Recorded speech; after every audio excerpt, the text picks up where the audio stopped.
Imagine living your life after 50 and feeling energized and excited about your future. Welcome to the Women in the Middle podcast, the podcast for women who are ready to figure out what they want and create the life they deserve. Here's your host and master certified life coach, Susie Rosenstein. Hey there, today's episode is all about intentional storytelling, sharing your childhood and life stories in midlife. Let's go. Welcome back to the podcast, Women in the Middle, Loving Life After 50. I'm your host, Susie Rosenstein, your master certified life coach and midlife mentor, and I am so glad to be here with you again. Today, I want to coach you on a fun idea that you can be super intentional about with your family. It's basically another simple thing that you can do for yourself to make sure that you don't have regrets. I'm talking about making it an intentional habit to share your stories with your kids, your partner, and your family in general. Now you might be thinking, I don't remember my childhood stories that well. What happened? I don't remember. I think you'll be pleasantly surprised that the more you share, the more you remember. And there are lots of other good reasons and ways to do this, and we'll be talking about them. In fact, that is one comment I get from doing the podcast is, how can you remember so much from your childhood? Even my sister says that, one of my sisters. How can you remember all those details? And you know, at the beginning of doing this podcast thing, back in 2017, it seemed daunting to me. But the more I focus it on the topic that I'm talking about, and I kind of like just go through my mind, what happened then? What's relevant? How can I tell this story? How can I make it interesting? And believe it or not, I remember more and more. And I really do think that you can too. It's practice. So anyway, just quick, before we dive into this super fun topic, and it really is a fun one, I have a question for you. Are you ever number one in your life, that is, or a slight variation? Are you number one enough? Think about it. I heard a story recently from someone in my community who was celebrating a win in this regard. She wanted to go someplace alone, and she did it. She resisted the urge to include others, even though they asked. She wanted to have that experience of being by yourself, and she had her own back and put herself first. So that's what I'm talking about. That is winning. It's intentional, and you put yourself first. And it doesn't just mean you have to go places alone, but it's that sort of thing. Like, this woman noticed that that's what she wanted, and she honored it. Now, it's not always easy to do, but by your age and my age, you've got decades of experience putting others first, doing what they need, thinking about what they need, stepping up to help. It's a lot of extra bandwidth and energy, and it's probably just who you are and how you've been rolling. But it's probably time for you to start connecting with some of your own priorities too. So think about this. What would it be like to not worry about being an autopilot people pleaser so that you felt comfortable with others about what you really want or how you really feel? What would that be like? What would it be like to be clear about what you wanted in your next chapter, rather than feeling a bit bored about doing the same stuff over and over again, year after year? What would it be like to feel peaceful and fulfilled about how you're showing up and what you're focusing on in your life, and know that you're doing what you want to do and what you're meant to do? My friend, if you resonate with these examples, that's just a little taste of what you get when you join the Women in the Middle Happiness Academy, where I help women like you over 50 embrace their gift of aging with excitement and peace. Yes, really. Really! The Women in the Middle Happiness Academy is a hybrid 1-year community and group coaching experience that can help you figure out what you want and then feel comfortable and courageous enough to pursue it and feel great about it. It's a guided experience to regret-proof your life. Being in the midlife coaching space now for 10 years, I know what works. Academy members have told me, and I quote, "It's like having a safe place to land, with great coaching and like-minded women that you can trust and be vulnerable with while you're actually growing forward. It's a critical part of being happier in midlife. And it's not as hard as it seems.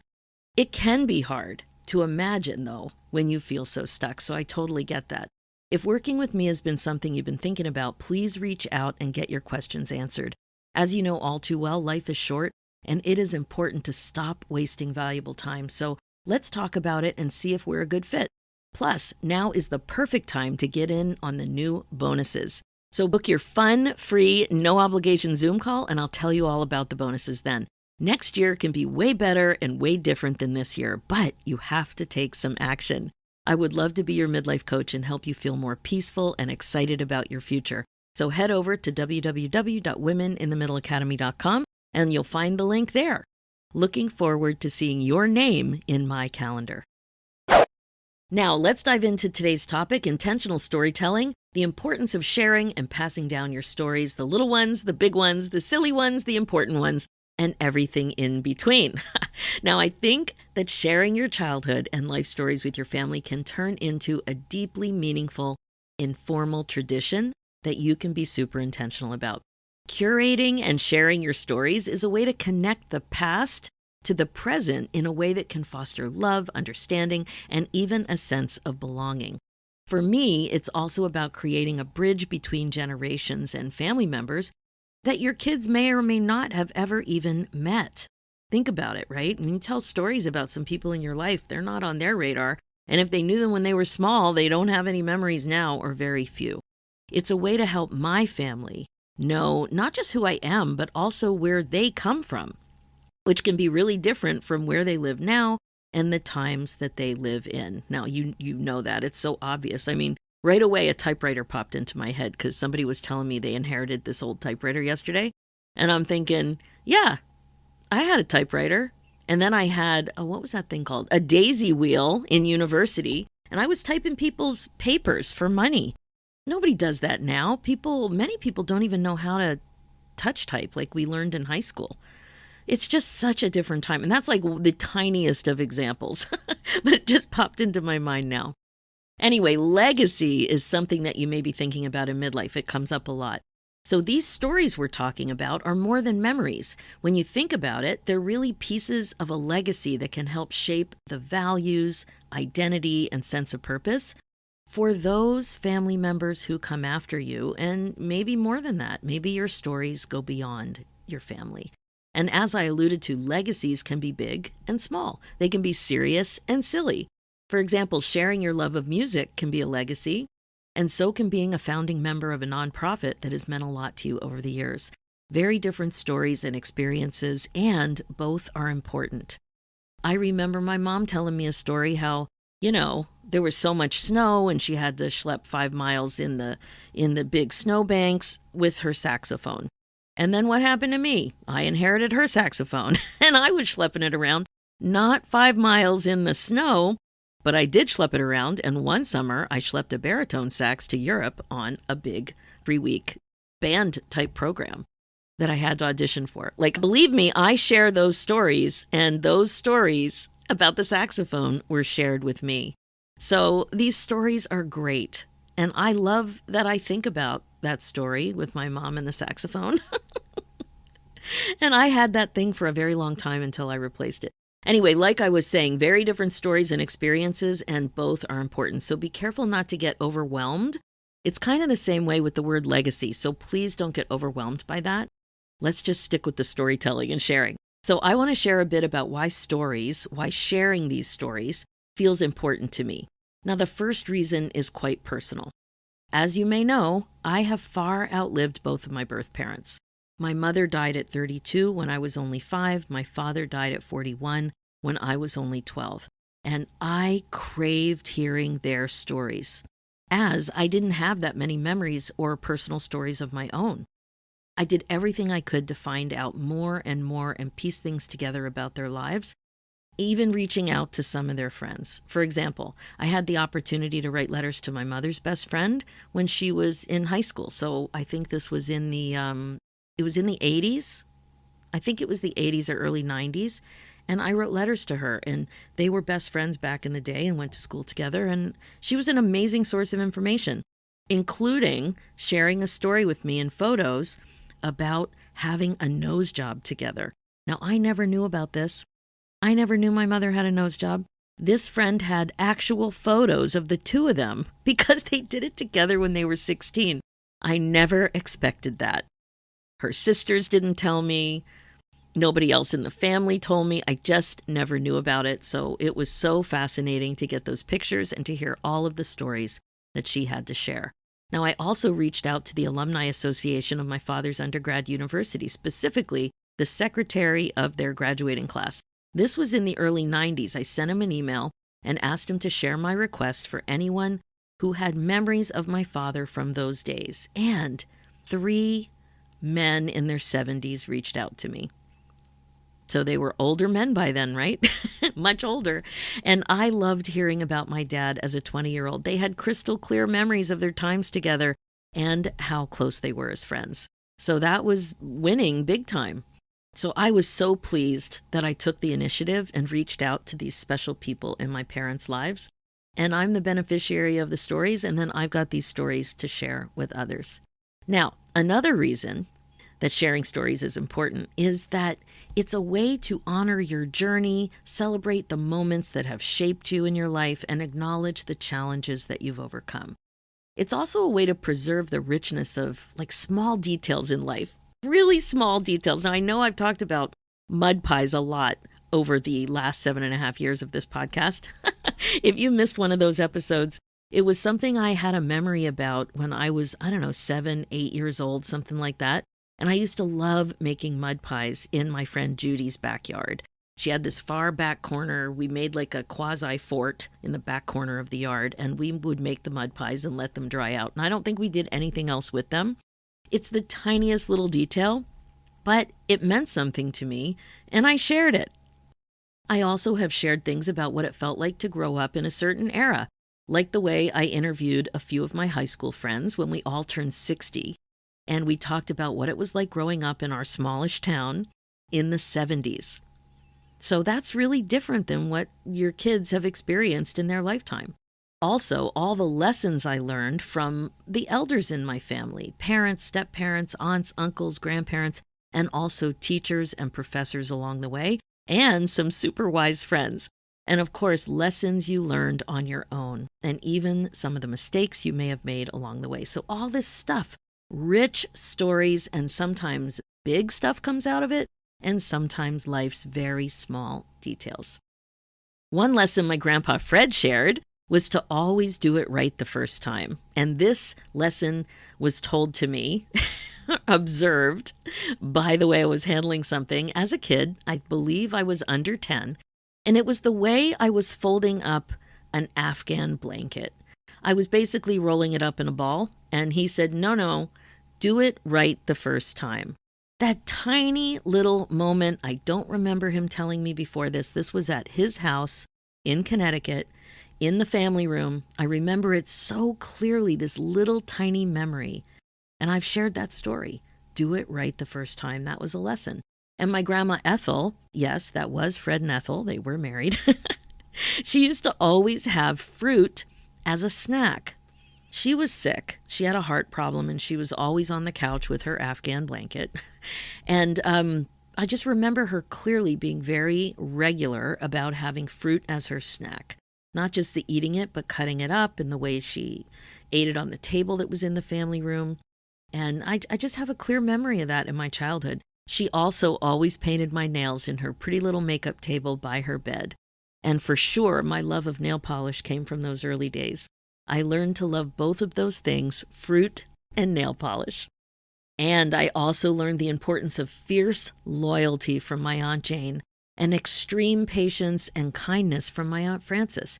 My Uncle Bob taught me lots, but the main thing has been to celebrate life by taking time to acknowledge the special moments in creative, unique ways, like making a celebratory winner's cup for an annual backgammon tournament that he and his wife played.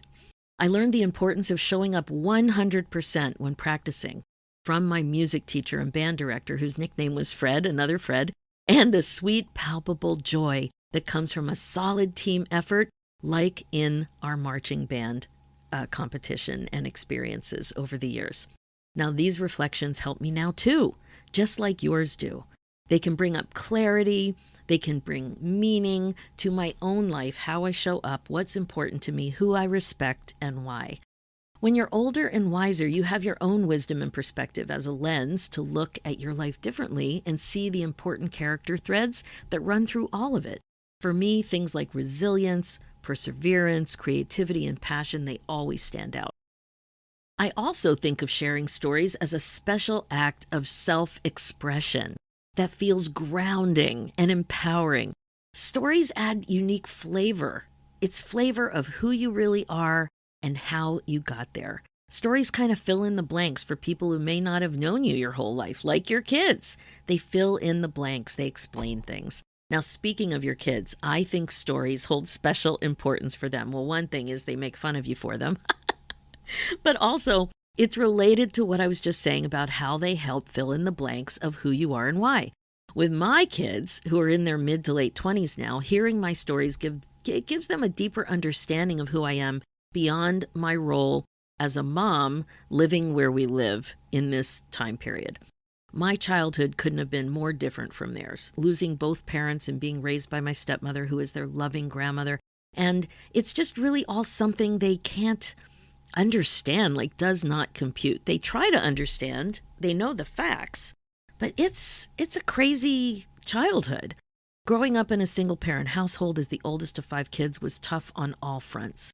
Money was tight, stress was terrible. My kids' childhood was stable and without the same kind of life-altering stressors. Thank goodness. I think by telling them stories from this time period, it makes me more relatable. It explains some things and helps them see me as a person with a lot of curiosity, a good sense of humor, plenty of fears, worries, and successes of my own, triumphs, big things that I had goals about and that I pushed forward on. I try to share stories and use my age so it's easier for them to relate. Like, this is what I was doing when I was 19, or this is what was going on when I was 12, or whatever it is. And please also know, it wasn't all doom and gloom back then. I made sure to tell them about my first concert. Did you tell your kids about your first concert? Which was also the first time I ever smelled pot. That was the David Bowie concert in 1976 at the Philadelphia Spectrum. And how I got grounded after I got my driver's license because my mom didn't think I used good judgment to go to get my driver's license on a day when it was snowing lightly. It was like those giant flakes that you can look at on your pea jacket, on your coat, and then they melt quickly, but they land on your coat intact. So I didn't think it was dangerous. Everything was melting as soon as it hit the ground. Of course, I was not an experienced driver. I got grounded for, get this, 6 months in a single parent household with 5 kids where she could have really used the help with another driver. I couldn't drive with my freshly minted driver's license for 6 months. Now, my kids never got grounded for 6 months. Times have changed. One of the stories that stands out for my kids was in a park near my childhood house. And I showed them that there was an underground fort there. So when I was in junior high, my neighborhood friends and I had this underground fort. Now, if somebody tells you they have an underground fort, it sounds ridiculous, like nobody's going to believe you. But I drove them to the park. There were no remnants left anymore. But I showed them exactly where it was. You had to climb down a hole, maybe, I don't know, maybe it was 4 feet down or so, maybe 5, and crawl through a short tunnel to go in an underground room. There were actually 2 rooms, not huge rooms, but you could lay down in them. And of course, they were these rooms with air holes held open by tennis cans that went to the outside. That was a good one. Who would believe that? I wasn't involved in the digging, but I was in that little group of friends, so I was included in the secret fort. And the stories from the band bus. Now, have you been in band? One time, we got 17 kids in the bus bathroom on the way down to Florida for a national competition. Another good one. They can definitely relate to that. Maybe not shoving all these kids, squeezing into a bus bathroom, but they can relate to the idea of shenanigans on a long bus ride. Now, these stories also provide them with a sense of connectedness and continuity, helping them see how they're part of a bigger picture. You know what I mean? A bigger picture, like you're not just a grown-up, you were a kid. And it's all part of a narrative that was decades and decades in the making, especially when you start telling stories that also came from your parents and your grandparents. It's fascinating. So stories teach life lessons in a way that is engaging and memorable. This is another reason why I think they're so great. Stories that go way back to your early childhood when the only technology you had was a hairdryer, a calculator, and a transistor radio. That can be fun too. And I remember all of those things, especially getting my first calculator in grade 11 and my first transistor radio when I was 12. I remember Seasons in the Sun was the big song then, and I just couldn't stop listening to it on my transistor radio in one of those, what are those lounge chairs called that have all the plastic piping that goes back and forth and you get all these weird lines in your skin when you're laying out with inappropriate oil. Just crazy times. But anyway, that's all part of that story. Do you remember what we used to do on long car rides? That was really different than it is today. We didn't have smartphones or any entertainment like that. I don't know about you, but I had raindrop races on the car windows and did the car alphabet game. You know, the one where you look for words that start with every letter of the alphabet. And of course, this was often done while not wearing a seatbelt and in a car filled with secondhand smoke. Crazy times, my friend. And can you imagine what would happen if you suggested to your kids to have raindrop races while on a long car ride, put their phone down? It's so different. Life is so different. And sometimes we feel old, but a lot of times we know that we're not that old. And still things are so different. Now, if you were lucky, you behaved enough on these car rides so your parents didn't have to threaten you with pulling over to the side of the road and letting you out. I also shared stories about what we did on sleepovers. Like, I don't know about you, but we played Monopoly for hours and hours and hours. And then when I was old enough, I think it was when I was 12 or 13, we got to watch Monty Python's Flying Circus. A huge crowd pleaser. Well, actually, probably not for everybody, but that my sense of humor thought it was amazing. And also, one great story I tell is what it was like when I got mono in grade 10. So I was 15. I was so sick for 3 weeks, like I couldn't move. And the way I explained the exhaustion and pain that I was in was that I was so sick that I couldn't get up off the couch to change the channel. No remote control back then. It was $10,000 pyramid all the way. Now, they know that my favorite show was The Brady Bunch. I've talked about that forever. I purchased the whole series when they were small, first on VHS, and then it came out on DVD. And we watched it together when they were kids. And the super funny scenes many, many times, especially the tarantula scene with Peter from their trip to Hawaii. And another Peter one was really funny, was pork chops and applesauce that I'm sure you know as well. Hilarious. And they thought it was funny when they were kids. Here's the thing. These stories tend to stick. They can inspire your family to think about their own values, decisions, and dreams. What's funny for them? What's easy for them? What's interesting to them? What do you have in common? What is different? When I shared how I handled tough situations like flubbing a saxophone solo during a concert in high school, celebrated milestones like graduations, traveling abroad for the first time, or when I found joy in unexpected places like my first entrepreneurial gig with calligraphy when I was 12 and doing wedding envelopes, I'm giving them tools and perspectives they can carry with them. These are, like I said, some are big and some are small. But they're stories and they're part of my life and they stick. It's also a way to instill traditions and family values, and it kind of ensures that they're passed down, or at least that they feel personal and meaningful and get considered to pass down. One of these for me has been my love of guacamole and avocados, simple and delicious. And I tell them about my dad's cousin Erwin from California who visited once, and he's the one. When I was in high school, I didn't know about avocados or guacamole until I was in high school. He made it for our family in the kitchen in our Pennsylvania home, and like when I was a kid, and I was fascinated. I'd never seen an avocado before. I knew nothing about, and I watched him and he taught me how to make guacamole. And I have to say, that changed my life. For years, I was one of the few people that loved and felt comfortable making guacamole, like in university. And I always made sure that I was the one to bring it to a party, homemade. Another one for me has been my love of animals and even being a fish keeper since I was 10 with aquariums. I still have a 90-gallon aquarium. And also music, playing and listening and especially on high quality speakers because it makes a huge difference. That got passed down. And there's another thing, and it's all about connection. Life today happens at quite a different rate of speed than it used to in the good old days. Everything is super fast paced with multitasking gone crazy, both online and not online. Storytelling is a way to slow down and connect on a deeper level, even if it's brief. It's a chance to sit together. Sometimes I find the best place to sit together is in the car when they're kind of trapped. They got to sit there with you till you get where you're going. You laugh, you cry, and reflect. It doesn't matter that you're in a car. You don't always need to be sitting on a couch together or, at a dinner table. It can be weird little moments that you can share stories. It fosters intimacy and strengthens family bonds in a way that few other activities can, really. I think it's so true. It's different. My stories, big and small, intelligent and silly, laughing and not, and the act of sharing them remind my family that they're part of something bigger.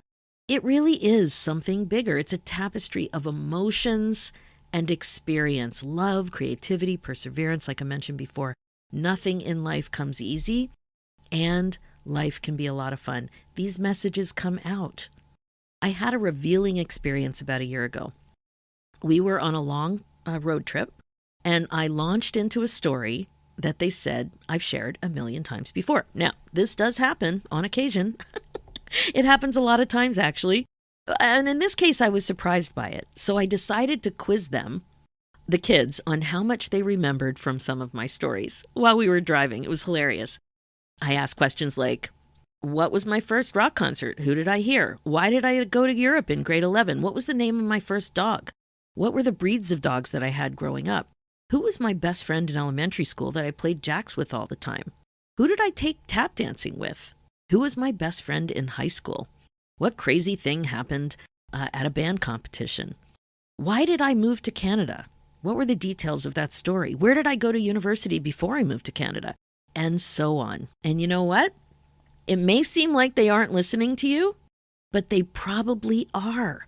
My kids got about 95% correct, and I was suitably impressed and proud, both that I had taken the time and prioritized sharing as much as I have over the years, and that they listened. Now, finally, I really do think that sharing stories like this from your life and childhood, it's a gift that you can give your family as well as future generations. Hopefully, long after I'm gone and long after you're gone, these stories will live on, helping our grandchildren and great-grandchildren understand their roots and the people who came before them. Now, there are tools that can help too, like companies that help you compile stories in a book. You can get a book made and people can contribute to the book. It's super easy. And even products that use a QR code and help you pull together legacy-type information, memorials, and the like. Any way you cut it, taking the time to share stories is a worthwhile endeavor. It's a way to leave a legacy that transcends time. It can also help people connect across generations. Remember back in elementary school when you had to interview a grandparent or an older relative to hear stories about what it was like when they grew up? I remember I interviewed a great-grandmother who was still cooking on a coal stove. She was born in the late 1800s. It seemed crazy to me, but I loved doing it. The kind of intentional storytelling that I'm talking about brings that little assignment to a whole new level. Sharing your life stories is about more than reminiscing. Don't get me wrong, reminiscing is amazing and super fun, but it's a richer opportunity than that. It's really about using stories to create meaning, making it easier to connect and ensure that the lessons, the love, the laughter related to your life are never lost. So I give you permission and encourage you to tell the stories.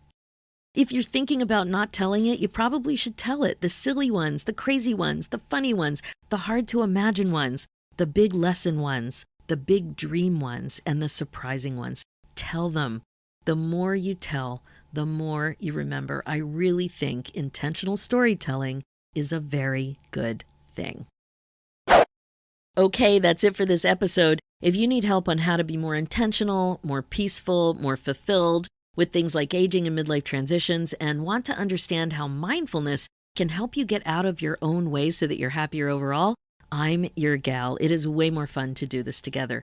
Now, as you know, this podcast is all about how to love your life again after 50. It's really all about coaching you to be more intentional and to incorporate mindfulness into your life as a regular practice. This is how you put yourself on your agenda. My focus as your midlife coach is to help you get unstuck, clear, and focused on your current values and priorities so you don't have regrets. This means helping you create the confidence, courage, and meaning that you're looking for. If you're ready to learn more about coaching together, you're invited to apply and book your free, no-obligation momentum call at www.talktosusie.com, and we will chat. One more thing, you're also invited to purchase my new masterclass, Get Unstuck, Midlife Clarity Fast and Easy, where you can get clear about your next chapter priorities without spin, confusion, and overwhelm in less than an hour. Head over to www.midliferoadmap.com. And finally, for show notes and links, head over to www.susierosenstein.com and click the podcast tab and look for episode 387. You'll also see links there for the new show, Women in the Middle Entrepreneurs. Thanks so much for listening. It's time for you to put yourself first, one thought at a time. I'm Susie Rosenstein, and I'll talk to you next week.